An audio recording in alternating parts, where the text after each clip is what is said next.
இந்த வெப்சைட் பார்க்க சூப்பரா இருக்குல்ல.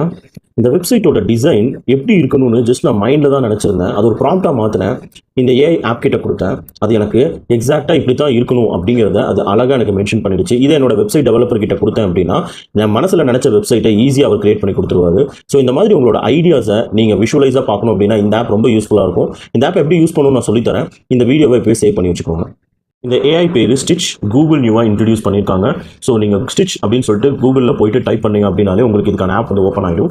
இங்க உங்க மனசுல என்ன இருக்கு அப்படிங்கிறத நீங்க ஒரு ப்ராம்ப்டா மட்டும் கொடுத்தா போதும். இங்க ஆப்பா வேணுமா இல்ல உங்களுக்கு வெப் பேஜா வேணுமா அப்படிங்கிறத இங்க நீங்க செலக்ட் பண்ணணும். இதே மாதிரி என்னோட ப்ராம்ப்டை நான் கொடுக்க போறேன். வெப் பேஜ் அப்படிங்கிறத செலக்ட் பண்ணி இப்போ எனக்கு வேணுங்கிற ப்ராம்ப்ட் நான் ஜஸ்ட் கொடுக்குறேன். ஸோ எனக்கு என்ன மாதிரி வெப்சைட் வேணும் அப்படிங்கிறது ஒரு டீடைல்டு ப்ராம்ப்டாக ரெடி பண்ணியிருக்கேன். ஸோ அந்த ப்ராம்ப்ட் வந்து நான் இங்கே கொடுத்துட்டேன். அங்கே வெப்னு கிளிக் பண்ணிட்டு இங்கே ஜஸ்ட் நான் என்டர் மட்டும் தான் கொடுக்குறேன்.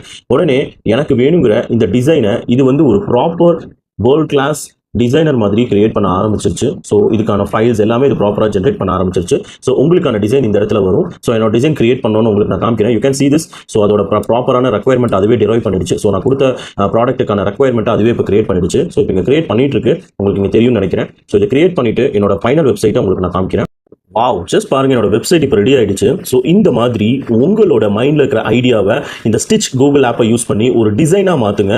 அதை உங்களோட டெவலப்பர்ஸ் கிட்ட கொடுத்து நீங்கள் வெப்சைட்டாக மாற்றுறீங்க அப்படின்னா உங்கள் மைண்டில் இருக்கிற அந்த கிரியேட்டிவிட்டி உங்கள் கண்ணு முன்னாடி ஒரு வெப்சைட்டாக மாறி வந்து நிற்கும். ஸோ இமீடியட்டாக இந்த மாதிரி ஏஐ ஆப்ஸை யூஸ் பண்ணுங்க. உங்கள் பிஸ்னஸை எஃபெக்டிவாக க்ரோ பண்ணுங்க. All the best.